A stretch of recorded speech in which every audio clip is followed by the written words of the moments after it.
На работу не выходим, вы нас рассчитываете. Так лопается терпение. Это комбайнеры, механизаторы, доярки, сотрудники агрофирмы «Камская». По их словам, они не получают зарплату уже 5 месяцев. Сейчас уже сентябрь заканчивается. Нам август отдайте, чтобы мы могли работать.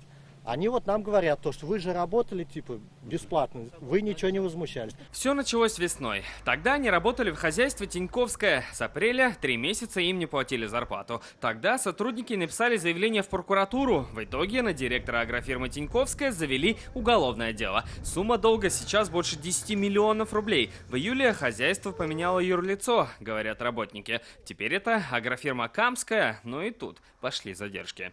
Второй месяц опять ничего не получаем. Терпения уже никакого нет. Ходим только из-за того, что жалко скотину. Июль, август и сентябрь. Ну, уже тоже больше 150 тысяч вообще на комбайн, на кормовожной технике работы. Сегодня около 40 человек написали заявление о том, что отказываются работать, пока не выдадут зарплату. К новому директору мы пошли вместе. Дайте мне 2 месяца. Хорошо, дадим вопрос. Давайте, куда мне подойти? Просим выплатить заработную плату.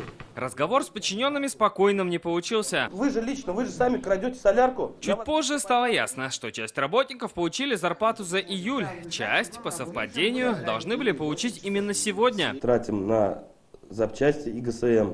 У нас идут большие расходы, потому что вся техника просто убитая, как бы очень много вложений требует. Август на следующей неделе полностью рассчитаем.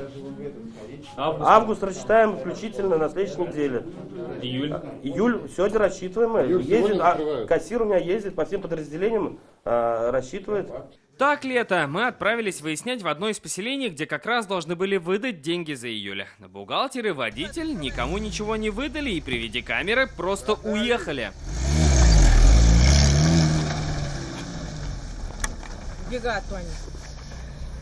Так в поле они и пропали. Нам пришлось вернуться к директору. Мы приезжаем, машина стоит. Стоит, никого нет, кроме одной машины, водителя и кассирши. Ладно, от меня сейчас что надо сделать? Скажите, мы раздаем сегодня зарплату. Вы не верите, что мы раздаем? Да, я не верю. Поедете, доедете, вопросов нет, конечно, раздаем. Уже тогда бухгалтер вернулся и при нас выдал зарплату. Вот мой оклад. Сейчас рады хоть?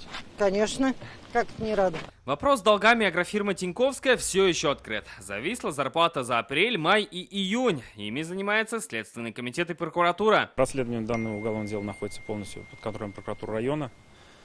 То есть решается вопрос всеми возможными способами. Часть вот этой суммы, которая вот 10 миллионов 336 тысяч, они зашли туда. То есть они на исполнение приставов. Так куда же ушли деньги? Мы будем следить за ходом следствия и остаемся на связи с аграриями.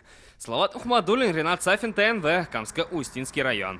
Смотрите все новости дня, программы и фильмы в наилучшем качестве на YouTube-канале ТНВ. Подписывайтесь.